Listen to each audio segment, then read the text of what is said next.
சீரரா செல்வம் போல் சேர்கவே என் ஆசான் வீரராகவர்க்கு புகழ்.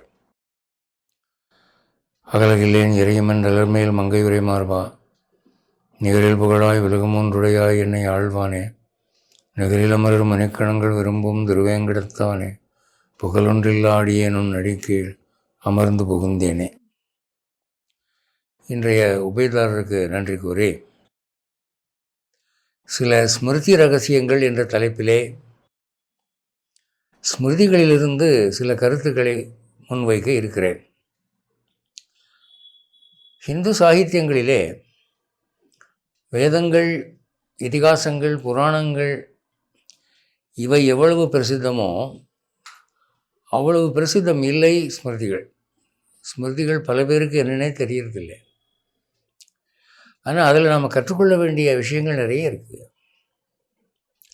ஸ்மிருதி என்றால் நினைவு கூறப்படுபவை, நினைக்கப்படுபவை, எந்நேரமும் நினச்சிருக்கணும்.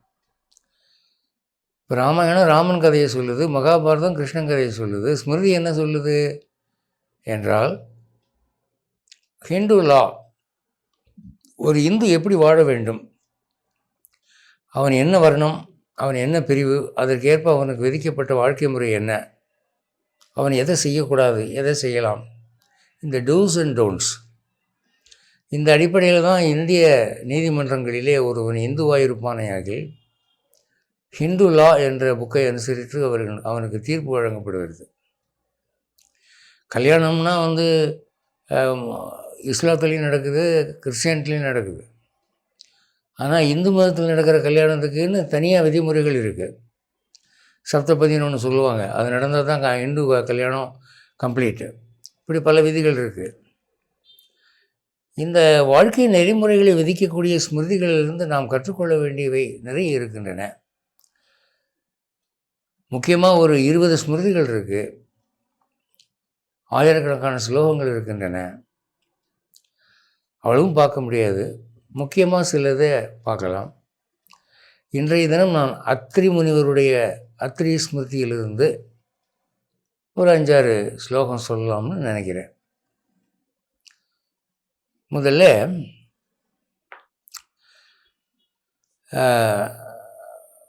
முதல் அத்தியாயத்தில் 6வது ஸ்லோகம், ஏகமப்பி அக்ஷரம் யஸ்து குருஹு சிஷ்யே நிவேதயேத் பிருத்திவியாம் நாஸ்தி தத் திரவியம் யத்ருத்வா ஹி அன்ருணி பவேத். இதில் என்ன சொல்கிறேன்னா, ஒரு எழுத்து ஒரு ஆசிரியர் கற்பித்து விட்டாலும் அவர் குரு தான். அவருக்கு மாணவன் பட்டிருக்கிற கடனுக்கு ஈடு இல்லை. இப்போ ஒரு குருவுக்கும் சிஷ்யனுக்கும் சண்டை வந்துருச்சுன்னா, குரு இந்தடா நீ கொடுத்த காசை எடுத்துகிட்டு போடா அப்படின்னு சொல்லி காசை வீசி எறிஞ்சிடலாம். ஆனால் அதே மாதிரி சிஷ்யன் குருக்கிட்ட இருந்தாங்க நீங்கள் கற்பித்து கொடுத்த கல்வி அப்படின்னு வீசி எறிய முடியுமா? முடியாது. அவன் கடன்பட்டவன் தான். அதனால் ஆனால் அப்படிங்கிற ஒரு எழுத்து சொல்லி கொடுத்தா கூட அவன் குரு தான் அப்படின்னு இதில் சொல்கிறார். ஏகாட்சர பிரதாதாராம் யோ குரும் ந அபிமன்யத்தே சுனாம் யோ நிஷிதம் கத்வா சான்றாளேஷு அபிஜாயத்தே. ஒரே ஒரு எழுத்து தானே கற்றுக் கொடுத்தாருன்னு சொல்லி ஒரு குருவை அவமரியாதை ஒருத்தன் பண்ணினான்னா அவன் 100 ஜென்மம் நாயாக பிறக்கிறான்னு சொல்லுது. இது ஏன் குருவுக்கு இவ்வளவு மரியாதை கொடுக்குறாங்க அப்படின்னா, உலகிலே எந்த நாடும் செய்யாத சாதனைகள் இந்திய நாடு செய்திருக்கிறது. இந்த நாட்டு ரிஷிகள் மண்ணை பொன்னாக்கி இருக்கிறார்கள், கிழவனை குமரனாக்கி இருக்கிறார்கள், ஆணை பெண்ணாக்கி இருக்கிறார்கள், பெண்ணை ஆணாக்கி இருக்கிறார்கள், விலங்கை மனிதனாக்கி இருக்கிறார்கள், மனிதனை தேவனாக்கி இருக்கிறார்கள். இன்றைக்கி அது சாத்தியம் என்று நூல்கள் சொல்லுகின்றன. இதுக்கெல்லாம் காரணம் என்ன அப்படின்னா, அவங்க குரு பக்தின்னு சொல்கிறாங்க. அந்த காலத்துலலாம் பல்கலைக்கழகங்கள் எப்படி இருக்கும் தெரியுமா? இப்போ மாதிரி பில்டிங்ஸ் எல்லாம் கிடையாது. ஸ்கூல்ஸ் அண்ட் காலேஜஸ்னால் பெரிய பெரிய கட்டடங்கள் இருக்கு இல்லையா? இப்போது அது மாதிரிலாம் அப்போ கிடையாது. மரத்தடி பள்ளிக்கூடம் தான். ஒரு முனிவருடைய ஆசிரமம் இருக்கும், அந்த ஆசிரமத்துக்கு வெளியில் இருக்கிற ஒரு ஆலமரத்தடியில் மாணவர்களை அமர்த்தி அவர் பாடம் சொல்லிக் கொடுப்பார். அவ்வளோதான். ஆனால் அங்கே கற்பிக்கப்பட்ட பாடங்கள், அதை கற்றுக்கொண்ட மாணவர்களுடைய அறிவு ஆழம் இன்னைக்கு கிடையாது. அவ்வளவு தூரம் அவங்களுக்கு நினைவாற்றல். வேதங்களெல்லாம் எழுதி படிக்கப்படுறதில்லை, சந்தை சொல்கிறது. வாயால் குரு சொல்லுவார், மாணவன் கிரகிக்கணும். ஏகச்சந்த கிராகிகள் அவ்வளவும் மண்டையில் இருக்கும், நோட்ஸ் எடுக்கிற வேலையே கிடையாது. இதுக்கெல்லாம் காரணம் குரு பக்தி தான். நீங்கள் ஒரு முனிவருடைய கல்லூரி அல்லது பள்ளிக்கூடத்து பக்கம் போனீங்கன்னா, வித்யாசாலை, அங்கே பெரும்பாலும் ஒரு ஸ்லோகம் கேட்கும்.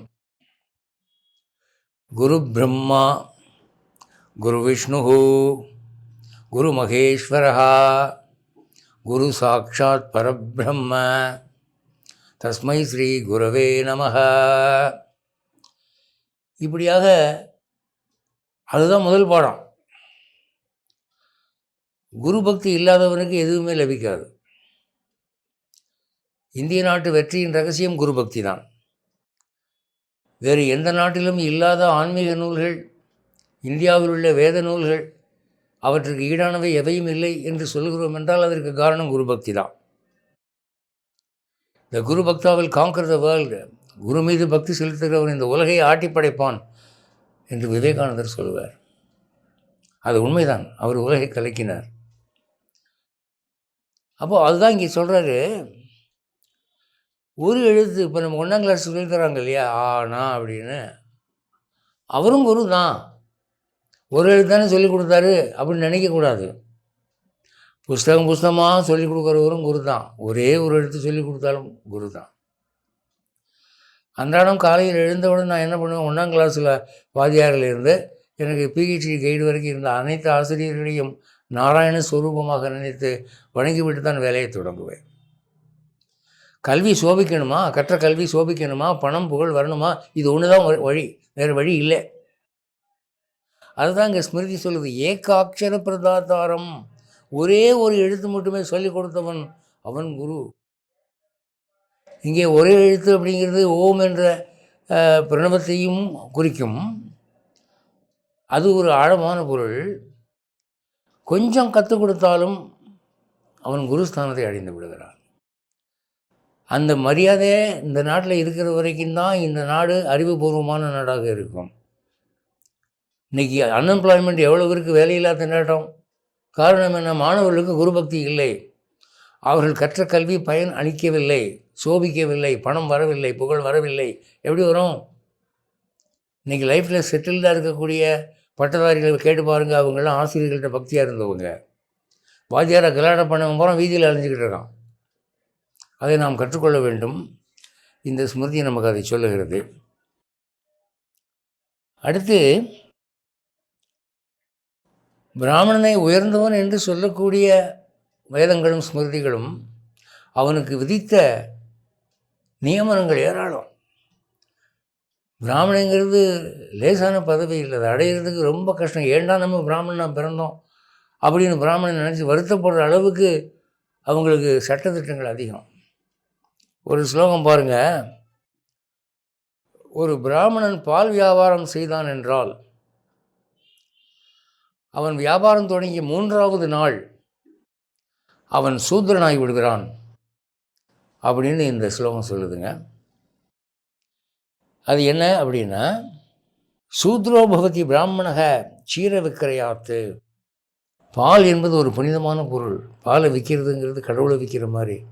மற்ற ஜாதிக்காரன் விற்கலாம், பிராமணன் அன்னத்தை விற்கக்கூடாது. பசும்பால் தெய்வீகமானது.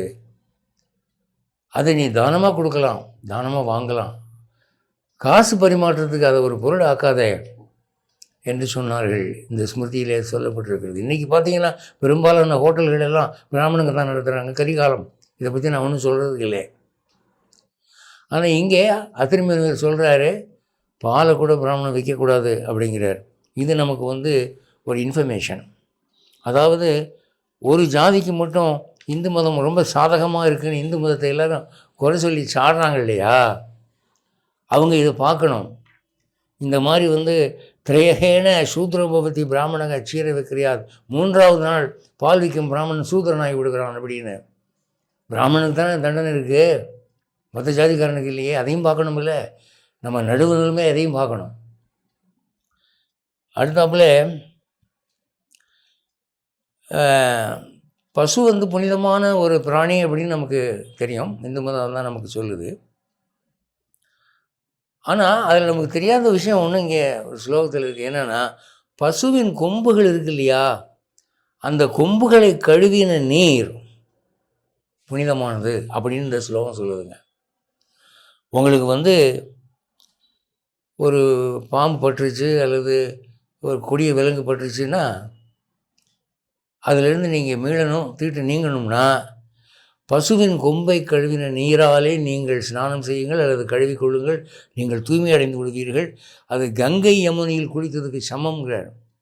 கவாம் சிருங்கோத கே ஸ்நாத்வா மகான் அத்யுபசங்கமே சமுத்திர தர்ஷனே நைவ வியாழதஷ்டக சுச்சிர்பவேத்து. அதை சமுத்திரத்தை கண்ணால் பார்த்தா கூட போதும், தீட்டு நீங்கும் அப்படின்றாங்க. சமுத்திரத்தை கண்ணால் பார்க்குறது ஒரு புண்ணியம் என்று இங்கே ஸ்மிருதியில் சொல்லுது. அத்திரி ஸ்மிருதியில் இது இருக்குது. இதெல்லாம் நம்ம கற்றுக்கொள்ள வேண்டிய ஒரு பாடம். எல்லோரும் தானே பீச்சுக்கு போகிறோம் சுண்டல் திங்கிறதுக்கு, காற்று வாங்கிறதுக்கு. அப்படியே அந்த சமுத்திரத்தை பார்த்து நமகன்னு சொல்லிட்டிங்கன்னா ஒரு புண்ணியமாகி போகுதே, அது அப்படி உயர்வாக சொல்லியிருக்கு. ஸோ சமுத்திரங்கிறது புண்ணியம்னு யாராவது ஆதாரம் கேட்டாங்கன்னா எது சொல்லுங்கள், அத்திரி சமயத்தில் சொல்லியிருக்கு அப்படின்னு. அப்புறம் இந்த கல்யாண காலத்தில் கல்யாண பந்தலில் பொண்ணை வலது பக்கம் உட்கார வைக்கிறதா இடது பக்கம் உட்கார வைக்கிறதான்னு ஒரு சர்ச்சை இருக்குதுங்க.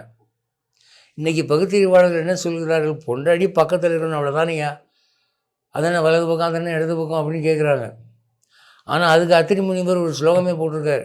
அவர் என்ன சொல்கிறாருன்னா, மணப்பெண் மாப்பிள்ளைக்கு வலது பக்கம்தான் உட்காரணும், அவள் திருமகள் அம்சம். இதை சொல்கிறது யாருன்னா சந்திரதேவன், கந்தர்வர்கள், வியாழ பகவான், இவர்கள் இப்படி சட்டம் இயற்றி அவளுக்கு ஒரு புனிதத்துவத்தை கொடுத்திருக்கிறார்கள். அவளை மதிக்கிறதுக்கு என்னடா வழின்னா அவள் வலது பக்கத்தில் தான் இருக்கணும், அவள் இடது பக்கத்தில் உட்கார வைக்கக்கூடாது என்று இந்த ஸ்லோகம் சொல்லுது.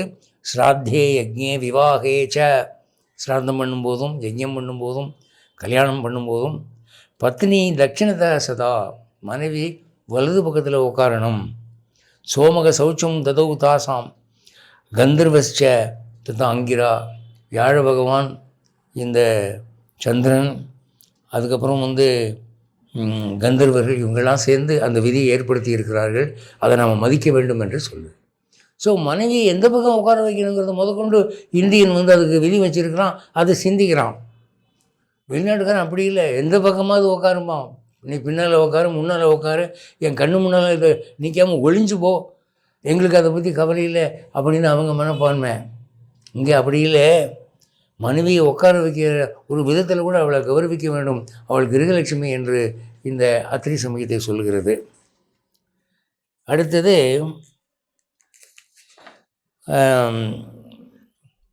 இது ஒரு சுவாரஸ்யமான ஸ்லோகங்க. இது என்ன சொல்லுதுன்னா, ஒரு பெண் அவள் விவாகமானவளாக இருக்கலாம் அல்லது கன்னியாக கூட இருக்கலாம். அவள் தன் விருப்பத்துக்கு மாறாக ஒருவனால் கெடுக்கப்பட்டு விடுகிறாள், பலாத்காரம் பண்ணி கற்பழிச்சிடறான் ஒருத்தன்.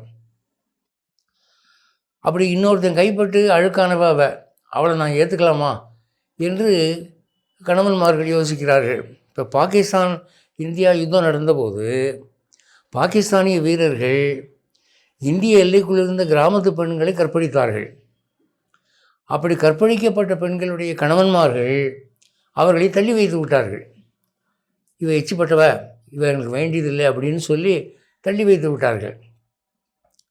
இப்போ அதுக்கு இங்கே பதில் சொல்லுது, ஒரு பெண் கற்பழிக்கப்பட்டாலோ அல்லது வஞ்சனையாக ஏமாற்றப்பட்டு இவன் புருஷன் அப்படின்னு சொல்லி இருட்டில் எவனோ ஒருத்தன் அவளோட சேர்ந்துட்டான், பிறகு வெளிச்சத்தில் தெரியுது அவள் புருஷன் இல்லை அப்படின்னு, இந்த மாதிரி ஏமாற்றப்பட்டு விட்டாலோ அந்த பெண்ணை விலக்கி வைக்க வேண்டிய அவசியம் இல்லை, அவளை சேர்த்து கொள்ளலாம். காரணம் என்னன்னா, அது அவள் சுய புத்தியில் செஞ்சதில்லை, அவள் சக்திக்கு மிஞ்சின சூழ்நிலையினால் நிகழ்ந்தது. எனவே அவளுக்கு கருணை காட்ட வேண்டும், அவளை தள்ளி வைக்கக்கூடாது என்று இந்த ஸ்லோகம் சொல்லுதுங்க. அதை ஒரு தடவை படிக்கணும் பாருங்கள்.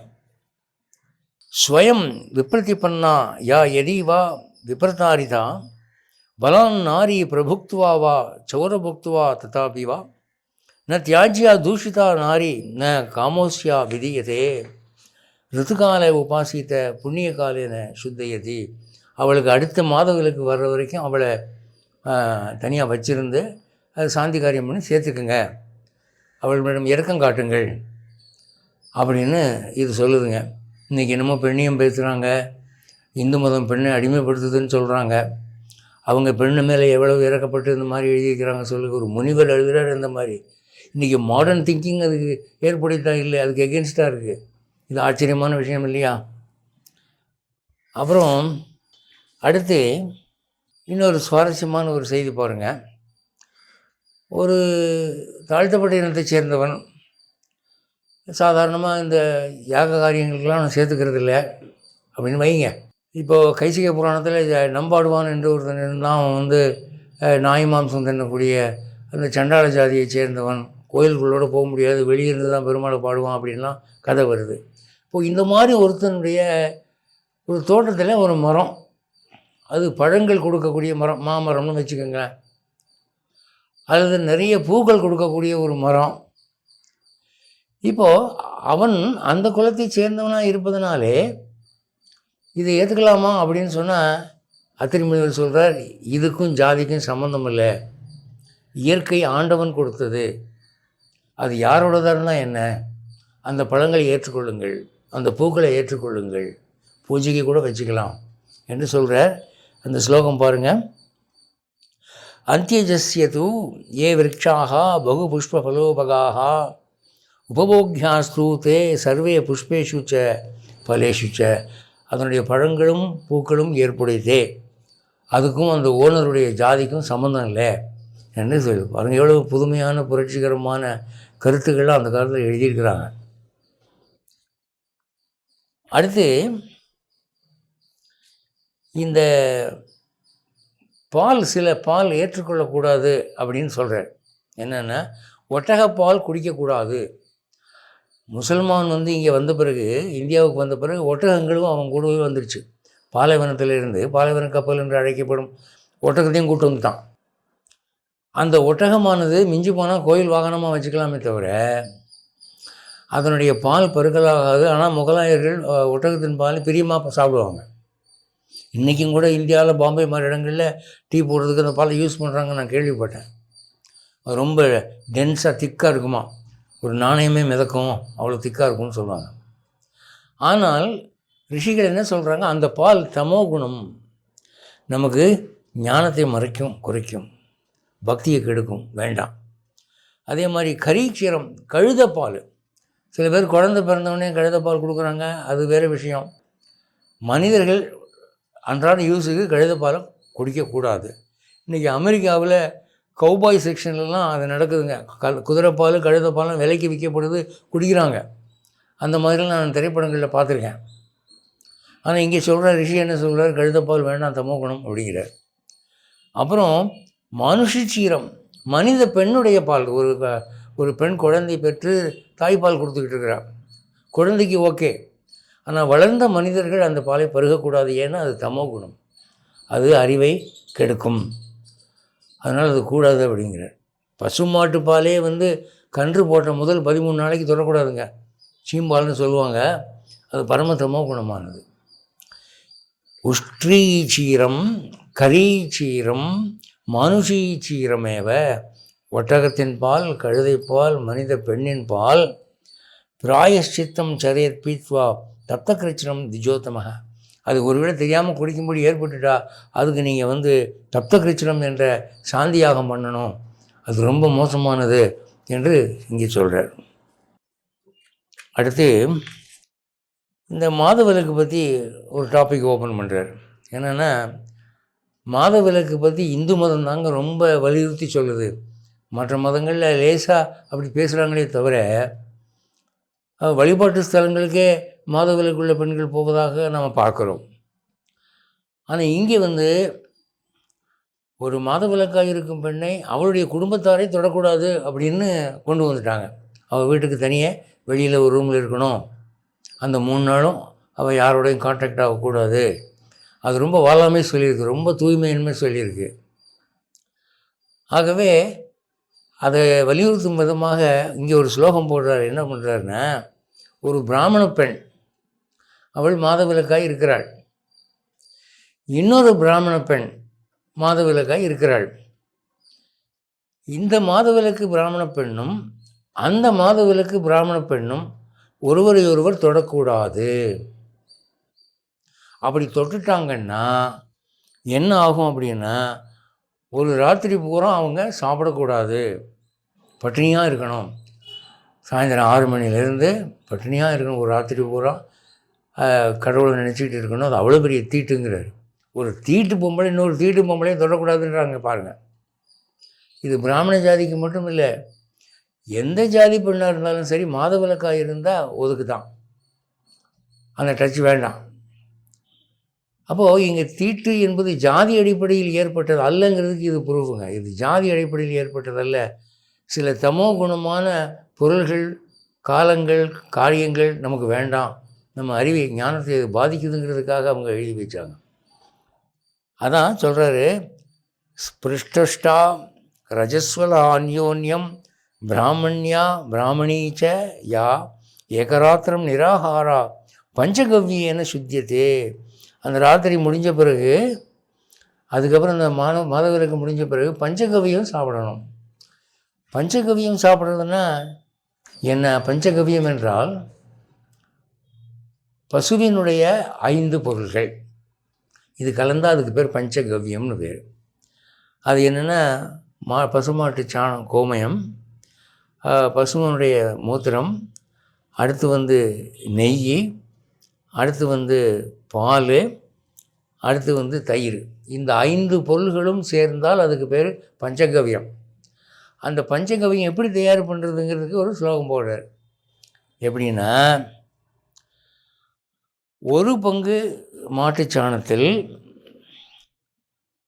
2 மடங்கு பசுவின் சிறுநீர் கலந்து, 4 மடங்கு பசு நெய் கலந்து, 8 மடங்கு பசும்பால் கலந்து, 8 மடங்கு பசுந்தயிர் கலந்து, இந்த சேர்க்கை பஞ்சகவ்யம் என்று பெயர் பெறும். அதை நீங்கள் சாப்பிட்டீங்கன்னா பல தீட்டுகள்லேருந்து நீங்கள் விடுபடுறீங்க. அவர் பல இடத்துல சொல்கிறாரு, இந்த தீட்டு நீங்கிறதுக்கு பஞ்சகவ்யம் சாப்பிடுங்க, சரியாக போயிடும் அப்படின்னு.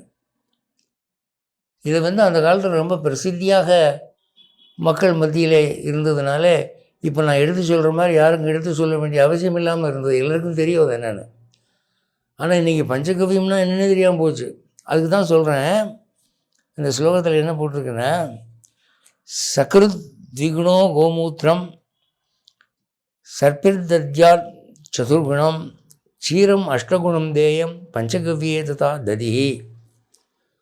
இந்த 5 பொருள்களும் இந்த விகிதாச்சாரத்திலே சேரணும். அதாவது 1 மடங்கு பசுஞ்சாணத்திலே 2 மடங்கு கோமூத்திரம், 4 மடங்கு நெய், 8 மடங்கு பசும்பால், 8 மடங்கு தயிர்.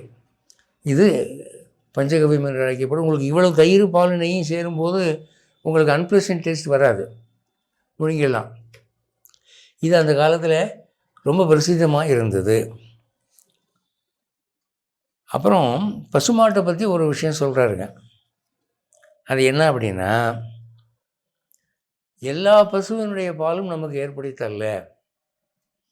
ஏன் அப்படி சொல்கிறாருன்னா, சில பசுக்களுக்கு பால் மடி சிறிதாக இருக்கும், சில பசுக்களுக்கு முளைக்காம்பு பால் மடி காம்பு 4க்கு மேல் அதிகமாக இருக்கும், சில பசுக்கள் உடல்நலம் இல்லாமல் இருக்கும், சில பசுக்களுக்கு தன் பாலை தானே பருகக்கூடிய ஒரு பழக்கம் இருக்கும். அந்த மாதிரி மாடெல்லாம் நான் கேள்விப்பட்டிருக்கேன். பால் மாடு தலையை திருப்பி கழுத்தை வளைச்சி உடம்பை சுருக்கி தன் பாலை தானே குடிக்கும். இப்படி சொல்லப்பட்ட இந்த பசுமாடுகளுடைய பாலை ஹோமத்துக்கு பயன்படுத்தக்கூடாது, அது புனிதமானது அல்ல அப்படின்னு சொல்கிறாங்க. பசும்பாலுக்கு கூட அவங்க புனிதமற்ற தன்மை சொல்கிறாங்க பாருங்கள். ஊனஸ் தனிம் மதோகௌ வா யா ச அந்யா ஸ்தனபாயினி தாசாம் துக்தம் ந ஹோத்தவ்யம் ஹுதம் செய்வ ஆகுதம் பவேத். 4 காம்புகளுக்கு மேலே இருக்கக்கூடிய காம்புகள் பெற்ற ஒரு பால்மடி உள்ள பசுவின் பால் நமக்கு ஆகாது. தன்பாலை தானே பருகும் பசுவின் பால் ஆகாது. உடல் நலம் இல்லாத பசுவின் பாலையும் பருகலாகாது. பால்மடி மிகவும் சிரித்து போயிருக்கும், அதன் பாலும் ஆகாது. இதெல்லாம் ஹோமத்துக்கு பண்ணினா அந்த ஹோமம் பண்ணலேன்னா என்னவோ அதுதான் உங்களுக்கு ரிசல்ட் அப்படிங்கிறது. நீங்கள் எவ்வளவோ செலவு பண்ணி ஹோமம் பண்ணுறீங்க, வாத்தியார் பிராமணர்களுக்கு பணம் தர்றீங்க, அந்த ஹோம திரவியங்கள் எவ்வளவோ பணம் போட்டு வாங்குறீங்க, சமித்துக்களுக்கெல்லாம் எவ்வளோ செலவு பண்ணுறீங்க, இவ்வளோ கஷ்டப்பட்டு ஒரு யாகம் பண்ணுறீங்கல்ல, அந்த யாகத்தினுடைய பலன் என்னென்னா 0. அது பண்ணலைங்கிறதுக்கு அர்த்தம் இந்த பாலை நீங்கள் யூஸ் பண்ணக்கூடாது அப்படின்னா. அதனால் பசும்பாலை நீங்கள் தெய்வீக காரியங்களுக்கு பயன்படும்போது அது யார் வீட்டு பசு, அந்த பசுவின் தன்மை என்ன, இதெல்லாம் பரீட்சை பண்ணணும். நம்ம பாட்டுக்கு வீதியில் 2 வீலரில் வரணுன்ட்டு பால் வாங்குகிறோம், இதெல்லாம் ஒரிஜினல் பசும்பால்கன்னு சொல்லி விற்கிறான். அது எந்தெந்த மாடு எப்படி கறந்துச்சோ, எந்தெந்த மாட்டுக்கு சீக்கோ வியாதியோ இதெல்லாம் நமக்கு தெரியறதில்லை. நாம் தான் குடித்து தொலைக்கிறோம், போய் தொலைகிறது பரவாயில்ல. இந்த ஹோமம் பண்ணுறதுக்கு இந்த பால் பயன்படுத்துகிறதா இருந்தால் இதெல்லாம் பரீட்சை பண்ணி தான் நீங்கள் தெய்வ காரியங்களுக்கு பயன்படுத்த வேண்டும் என்று இந்த ஸ்லோகம் சொல்லுகிறது. அப்புறம் அடுத்தபடியாக இந்த கை விரலால் பல்லு விளக்கக்கூடாதுன்னு சொல்கிறாரு. வெறும் கையால் பல்லு விளக்குறது கிராமத்து பக்கம் இன்றைக்கி இருக்குது பழக்கம். அது ஏன் கூடாது அப்படின்னா, இந்த விரல் வியாழனுக்கு சொந்தம், இந்த விரல் சனிக்கு சொந்தம், இந்த விரல் சூரியனுக்கு சொந்தம், இந்த விரல் புதனுக்கு சொந்தம், இந்த விரல் செவ்வாய்க்கு சொந்தம். அப்போ நவகிரகங்களுக்கும் ஆதிக்கம் உள்ள விரல். இதில் தான் கைரேகை பார்க்குறோம். ஒரு மனிதனுடைய நிகழ்காலம் எதிர்காலம் எல்லாம் இதில் தான் எழுதப்படுது. அப்போது கை விரல்கள் தூய்மையானவை. அப்படி இருக்கும்போது ராத்திரி பூரா தூங்கி இந்த அழுக்கு வாயில் என்னென்ன அழுக்கு தேங்கி இருக்கும் அதில் போய் இந்த விரலை விட்டு விளக்கக்கூட. குறிப்பாக இதுக்கு தர்ஜனின்னு பேர், ஆள்காட்டி விரல். இது ரொம்ப மிக புனிதம் என்று பேசப்படுகிறது, வியாழனுக்கு சொந்தம். இது வழியாக தான் அந்த மனிதனுடைய அதிர்ஷ்டமான சக்தி உடம்புக்குள்ளே ஏறுதுன்னு சொல்லுவாங்க. அதனால் இந்த விரல் வச்சு விளக்குனா ரொம்ப தப்பு. அதனால் வெறும் கை விரல்களாலே பல் விளக்காதீங்க. ஆலங்குச்சி வேப்பங்குச்சி வச்சு விளக்கலாம். அது அந்த காலத்தில் பழக்கமாக இருந்தது. இப்போ தான் டூத் ப்ரஷ் வந்துருச்சே. டூத் ப்ரஷ் வந்த பிறகு ஏதோ பேஸ்ட்டை போட்டு தேய்ச்சிட்டு வர வேண்டியது தான். ஆனால் விரல்களை அமங்கலப்படுத்தாதீர்கள் அப்படின்னு அத்திரி முனிவர் சொல்கிறார். இதை உங்கள் நண்பர்களுக்கும் சொல்லுங்கள். அப்புறம் ஒரு ஸ்லோகம் போடுறாரு பாருங்க. என்னன்னா, மகாவிஷ்ணு அவருடைய மனைவி மகாலட்சுமி. இந்த மகாலட்சுமி இந்த மகாவிஷ்ணுவை விட்டு நீங்கி போயிடுவாளாம். எப்போ அப்படின்னா, அவர் சில காரியங்கள் பண்ணினார்னா அவரை விட்டு அவள் நீங்கி போவா அப்படின்னு சொல்லி ஒரு ஸ்லோகம் போடுறாரு. அது என்ன அப்படின்னு சொன்னால், திவா கபிதச்சாயாயாம், பகல் நேரத்தில் விழா மரத்துக்கு கீழே அந்த நிழலில் போய் நின்னால் திருமகள் நீங்கி போகலாம். ராத்திரவு ததி, இரவில் தயிர் சாப்பிட்டா நீங்கி போகலாம். சமீஷுச்ச கார்பாசம் தந்த காஷ்டம், வன்னி மரக்குச்சியினால் பல்லு விளக்கினாலோ, அடுத்து பருத்தி குச்சி, பருத்தி செடியினுடைய காம்பை உடைச்சி அதை வச்சு பல்லு விளக்கினாலோ அவன் நீங்கி போயிடுவாளாம். இந்த காரியங்களை யார் செஞ்சாலும் நீங்கி போயிடுவா. விஷ்ணோரப்பி ஹரே ஸ்ரீயம்ங்கிற, அப்படி விளக்குறவன் அந்த காரியம் பண்ணுறவன் விஷ்ணுவாக இருந்தால் கூட நான் உனக்கு மனைவியிலேருந்து போயிடுவா அப்படின்னு ஒரு உயர்வு நிகழ்ச்சியாக சொல்கிறாரு. அதாவது இதெல்லாம் மூதேவிக்குரிய காரியங்கள், இந்த தப்பை நீங்கள் பண்ணாதீங்க அப்படிங்கிறதுக்கு. விஷ்ணுவாக இருந்தாலும் கூட அவனை விட்டு திருமகள் நீங்கி விடுவாள் அப்படின்னு. திவா கபிச்சாயாயாம் ராத்திரௌ ததி சமீஷுச்ச கார்பாசம் தந்த காஷ்டம் ச விஷ்ணோரபி ஹரே ஸ்ரீயம் அப்படின்னு சொல்கிறார். இதில் சில பொருள்கள் மனிதனுடைய அதிர்ஷ்டத்தை கூட்டுகிறது, சில பொருள்கள் மனிதனுடைய சத்துவகுணத்தையும் அதிர்ஷ்டத்தையும் கூட்டுகிறது அல்லது குறைக்கிறது. அது என்ன அப்படின்னு சொல்லி அவங்க அப்சர்வ் பண்ணி எழுதியிருக்கிறாங்க. இப்போ நீங்கள் வீடுகளில் பார்த்தீங்கன்னா அம்மி மேலே உட்காராதீங்க, ஆட்டுக்கள் மேலே உட்காராதீங்க, அது மகாலட்சுமி அவமதிக்கிறதுன்னு சொல்லுவாங்க அந்த காலத்தில். இந்த காலத்தில் அம்மி ஆட்டுக்களே இல்லை, எல்லாம் மிக்சி கிரைண்டர் வந்துருச்சு. ஆனால் இதெல்லாம் ஸ்மிருதிகளில் சொல்லப்பட்ட விஷயம். அடுத்து வீட்டை கூட்டிக்கிட்டு இருக்கிறாங்க, பெருக்குமாறு விளக்குமாறு இருக்கு இல்லையா, அந்த விளக்குமாறு வச்சு கூட்டும்போது அந்த தூசி மேலே படுதுன்னு வச்சுக்கோங்க, அது மூதேவின்னு சொல்கிறாங்க. இது ஸ்மிருதிகளை சொல்லியிருக்கு. அதை அவாய்டு பண்ணுங்க என்று சொல்லுகிறார்கள்.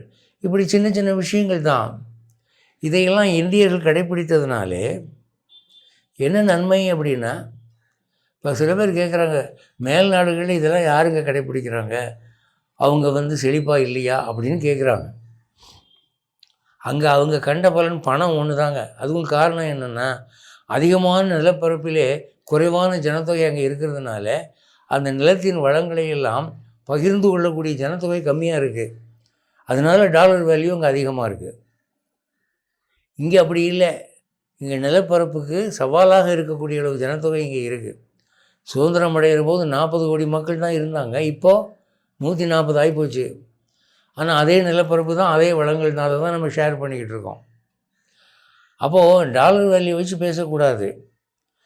பணக்காரங்க கூட அந்த நாட்டிலே குடும்பங்கள் இங்கே அனுபவிக்கிற நிம்மதியை சுகத்தை அங்கே அனுபவிக்கலை. இப்போ இன்றைக்கி அமெரிக்காவுக்கு ஜனாதிபதியாக வந்திருக்காரு. அவர் மனைவியோட குடும்பத்தோடு இருக்கிறவங்களுக்கு தான் ஓட்டு போடுவோம்னு அமெரிக்க மக்கள் சொன்னதுனால ஒரு சின்ன வயசு பொண்ணை கட்டியிருக்கார். அவள் அந்த ஆளுக்கு 6வது மனைவி. எத்தனை விவாகரத்துகள், எத்தனை குடும்பங்கள். ஒரு நிலையான குடும்பம், ஒரு நிலையான மகிழ்ச்சி, ஒரு நல்ல அண்டர்ஸ்டாண்டிங்கிறது அங்கே குடும்பங்களில் கிடையாது. பணம் ஒன்று இருக்குது, டெக்னாலஜிக்கல் க்ரோத் இருக்குது, வசதிகள் இருக்குது. ஆனால் இங்கே அப்படி இல்லை. ஏழை வீடாக இருந்தாலும் நிம்மதி இருக்கும், ஏழை வீடாக இருந்தாலும் சந்தோஷம் இருக்கும். அவனுக்கு வர்ற பல வியாதிகள் இவனுக்கு வர்றதில்லை. இங்கே பரஸ்பரம் நட்பு உறவு அதிகம். அங்கெல்லாம் போய் நீங்கள் ஒரு வீட்டு கதவை தட்டினீங்க, உங்களுக்கு பொழுது போகலைன்னு, அவன் கதவை திறக்க மாட்டான். சின்ன ஜன்னல் வழியாக பேசுவான். உனக்கு அப்பாயின்மெண்ட் கொடுத்துருக்கேண்ணா, யாரை கேட்டு இப்போ வர்ற, இப்போ வர முடியாது போ அப்படின்னு சொல்லிவிடுவான். இங்கே அப்படி இல்லைங்க. நம்ம நாட்டில் வேண்டா வெறுப்பாக இருந்தால் கூட வீடு தேடி வந்தவனை போ வெளியேன்னு சொல்கிறது இல்லை. அந்த மாதிரி ஒரு முன்பின் தெரியாதவர்களோட ஒரு பரஸ்பர உறவு மனிதம் இங்கே அதிகமாக இருக்குது. காரணம், இந்த ஸ்மிருதிகளை இவங்க அனுஷ்டிக்கிறதுனால தான். இன்னும் ஸ்மிருதிகளில் ஏகப்பட்ட விஷயங்கள் சொல்லப்பட்டிருக்கு. அது இறைவனுடைய சித்தம் இருக்குமானால் அதை பின்னால் பார்க்கலாம். இந்த ஸ்மிருதிகளுக்குள்ளே போகணும், அந்த விஷயங்களை தெரிஞ்சுக்கணுங்கிற ஆர்வம் உங்களுக்கு வந்துட்டா, இந்திய நாட்டினுடைய அன்றைய வெற்றியின் ரகசியம் என்ன, இன்றைய தோல்வியின் ரகசியம் என்ன என்பதை நாம் எளிதாக புரிந்து கொள்ளலாம் என்று கூறி விடைபெறுகிறேன். ஜெய் ஸ்ரீமன் நாராயண்.